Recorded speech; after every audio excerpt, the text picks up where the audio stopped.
Hello and welcome to Maulana Azad National Urdu University. We have with us in our studios Dr. Pramod Nair of the University of Hyderabad.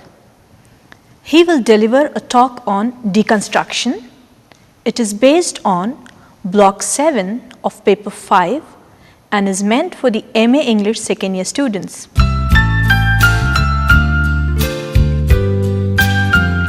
In deconstructive criticism and post-structuralism, the later writings of Roland Barth, the French philosophers Michel Foucault, Jacques Derrida, the psychoanalyst Jacques Lacan, Jean-Francois Lyotard, the psychoanalysts Gilles Deleuze and Félix Guattari, and the semiotician Julia Kristeva. The primary influences on deconstruction and post-structuralism include the following four: Saussurian linguistics, Michel Foucault's genealogy, Lacanian psychoanalysis, Roland Barth and his structuralist poetics. Let's first look at Michel Foucault. Foucault's focus was on power and knowledge. Foucault was interested in the processes of knowledge gathering, the nature of the object about which knowledge is being gathered, and the possibilities of using and distributing this knowledge. Foucault argued that there is no neutral scientific, medical, legal or historical inquiry. All inquiries therefore are produced in a social context and therefore within power relations. Inquiries help maintain the social order and existing power relations. All questions of knowledge therefore are questions of power. Foucault therefore was interested in questions like who controls the production and distribution of knowledge, who is allowed to speak and about what, who is prohibited from speaking. Foucault's concept of discourse is something very significant in later developments in theory. Discourse in Foucault's definition is a context in which speech, representation, knowledge and understanding take place. Discourse defines what can be said, what can be studied and the processes through which things are studied or talked about. Discourse is the context in which meaning itself is therefore produced. Let's take a few examples of discourses in Foucault's own work. Let's take first the discourse of science. Science depends on a particular mode of speaking, which is about rationality, empirical proof and evidence. In the discourse of the law, which is what we see in courts, parliament and legislature, the mode of speaking is dominated by logic, evidence, order, safety. If you take the discourse of medicine, which includes hospitals, doctors, but also paramedical facilities, the mode of speaking would include ideas about what constitutes sickness, what is health, hygiene and cure. If we take the arts, the dominant mode of speaking would include aesthetics, truth and beauty. What constitutes beauty, what constitutes ugliness and what is truth? These are questions you see in disciplines like philosophy. Discourse and knowledge therefore produce certain categories of subjects, that is people, who are then treated in particular ways. Once you have identified somebody as immoral, they have to be remedied by priests. Once you identify some people as criminals, they are jailed by the law. The sick will be treated by doctors and the so-called insane are shut away in asylums by psychiatrists. Knowledge is therefore about the practice of power. The subjects we have looked at, the sick, the insane and others, are the subjects of institutions through which power will be practiced upon them. Let's ask a fundamental question here. What does knowledge and discourse do? The answer is a slightly elaborate one. Certain sections of society can be subjugated, that is dominated. Institutional forms of control can be created to ensure that these sections remain subjugated. The forms of control are justified and particular classes and groups that we normally identify as elite can then retain power. Foucault's ideas on discourse and power, specifically his ideas on discourse and power as they relate to knowledge, have influenced a lot large number of critics in various disciplines. The most famous of them are the ones that I am talking about now, Edward Said and David Arnold, both of whom looked at the discourse of colonial writing and colonialism. Brian Turner, the foremost sociologist of knowledge, looks at the discourse of medical power and medical knowledge. Later developments in literary criticism and literary theory, such as the new historicism, looks at the discourse of history writing. How is history written? Who writes these histories? And so on and so forth. Foucault's works also influenced later day feminism after the 1990s and subaltern studies. The next key figure in post-structuralism is Roland Barth. Roland Barth was one of the first to talk about texts and textuality in the post-structuralist sense. The key formulations in Roland Barth and his ideas on textuality are as follows. 1. The text is plural. The text is open to, borrows from, or refers to other texts. Barth proposed that the author is dead and therefore is not the sole authority over a text's meaning. The pleasures of a text, he argued, lie in the process of playing the narrative. Barth made a distinction between work and text. A work, he argued, is a physical object, a book on a shelf in the library. A text is a process in language. How does a work become a text? Barth argued, a work becomes a text when the reader refuses authorial authority, when the author dies. This leads Barth to an important formulation. Meaning, he argues, is the result of the reader's interactions with the language of the book. Our key figure associated with deconstruction in the 20th century is the French philosopher Jacques Derrida. Derrida revisits the whole notion of what language means and proposes. Language itself does not refer to reality. Language refers to language itself. That is, language does not reflect, capture or describe a reality, but it plays with itself. Meaning cannot be finalized because meaning is always postponed. From these two formulations about language, we can move on to look at what else Derrida says about deconstruction. Let's take how the process through which meaning of a particular word is formed. Let's take the example of a common word like cat. How do we know what cat means? We know that cat means something because it is different from hat, bat and mat. Therefore, the meaning of the word cat rests in its difference from other words. Meaning, in short, is the result of difference. Next, how can we be definite in the meaning of the word cat? The answer is we cannot be definite because if we needed to explain the word cat, we need other words from which it is different, like mat or bat.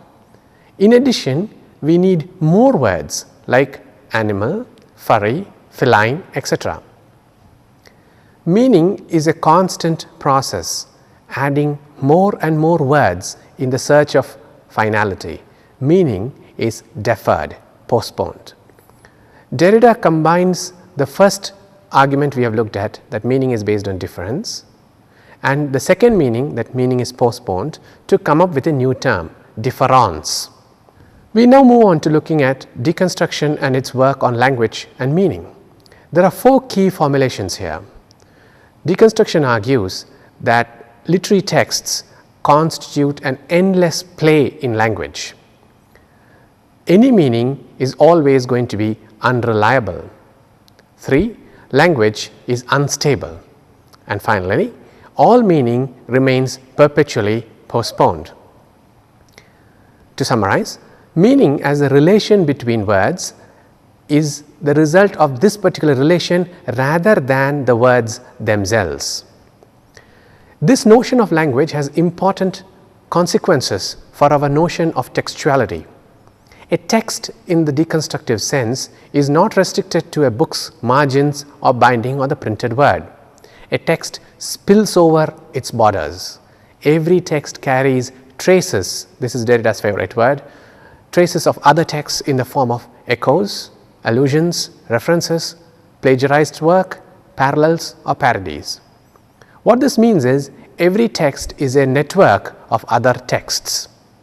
Moving on to Derrida's next key formulations on phonocentrism and logocentrism. Derrida notes that in Western philosophy, speech has always been privileged because it is seen as more authentic.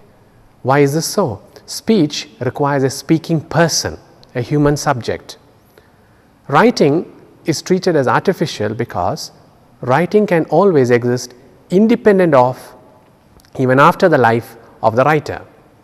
That is, speech equals presence and writing equals absence. As a result of this, Derrida argues, we have phonocentrism, the overvaluing of speech over writing. His next move is to look at the notions of truth. Derrida argues that notions of truth are always dependent upon the idea of a center, or what he calls a logos. This logos can usually be an essence, core or God. Logos is seen as a center of all meaning. This is what he terms logocentrism or the metaphysics of presence. What does a deconstructive reading built on such assumption do? Deconstructive reading argues that all texts rely on false, unsustainable oppositions. All texts make use of figurative or metaphoric language. Texts reverse their own arguments. They rely on, allude to other texts. They also conceal arguments that are the very opposite of what they ostensibly show. Binaries and hierarchies, according to deconstructive reading, are the feature of all texts. All language texts construct binaries. Let's take a look at a few samples. Man, women, speech, writing, white, black, inside and outside, full or empty, identity, difference, light and dark, presence and absence, similarity and difference. Deconstructive reading shows how one term in this binary is always privileged over the other. This privileging creates a hierarchy. Let's take an example here. Let's take the example of the inside of a house, which is often privileged over the outside. The inside shows and indicates home, family space, familiarity and intimacy, as opposed to the outside, which indicates strangers, acquaintances and the unknown. Now, a deconstructive reading would ask a simple question. How can you define the inside without referring to the outside? How can you talk about the inside of your home without also drawing the boundary between your house, the road, the park and your neighbor's house?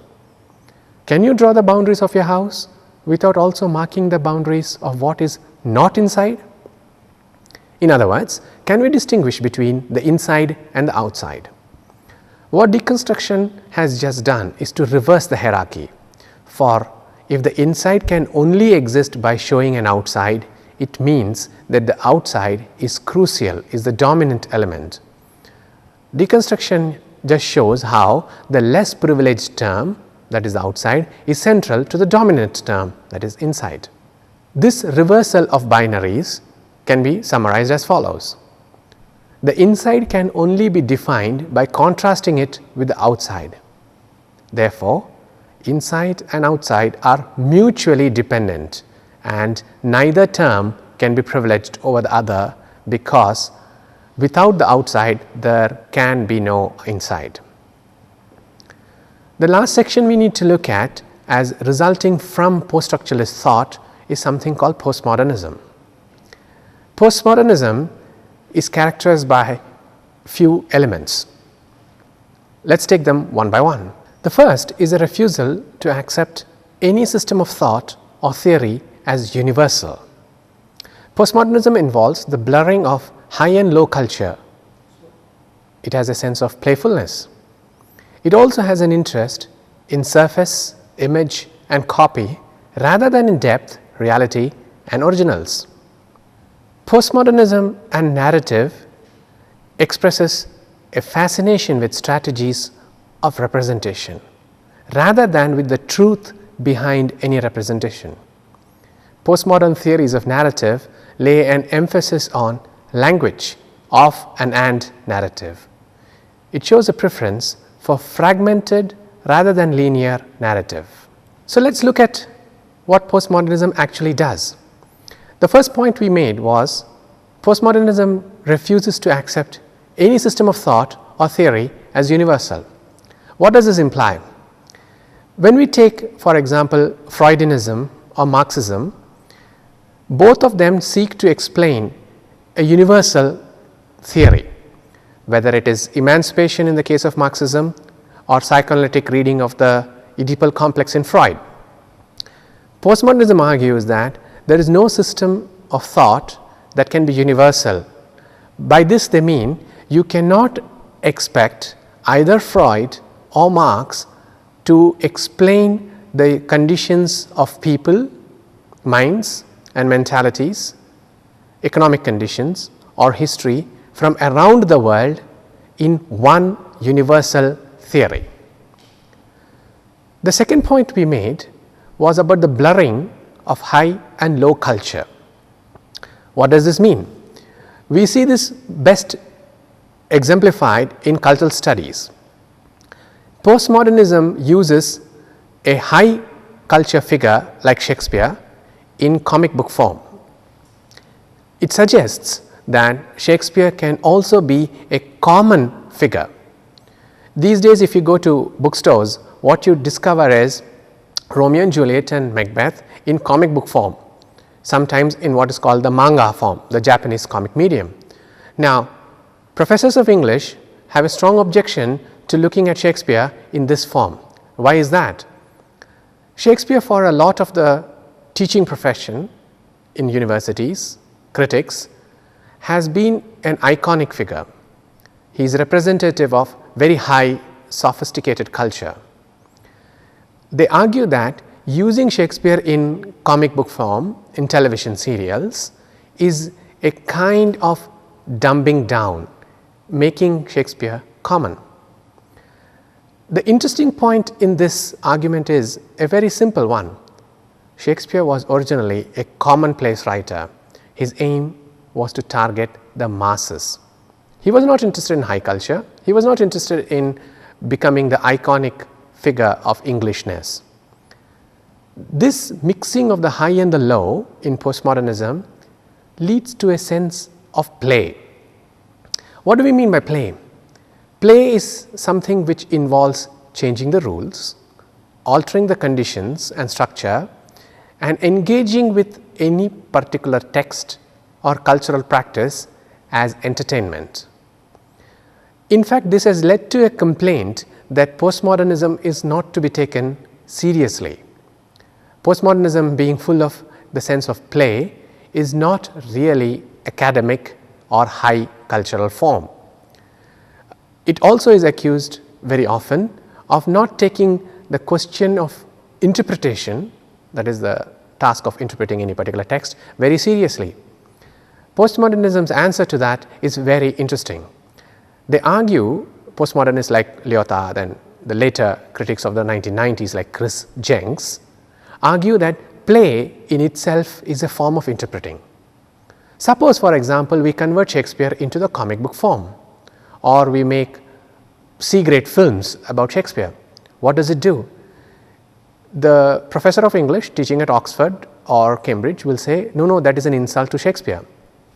The postmodernists argue that by playing with Shakespeare like this, in this form, we are interpreting Shakespeare in our own way.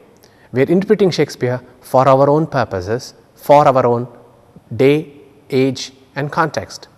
That is, postmodernism proposes that playfulness is itself an act of interpretation.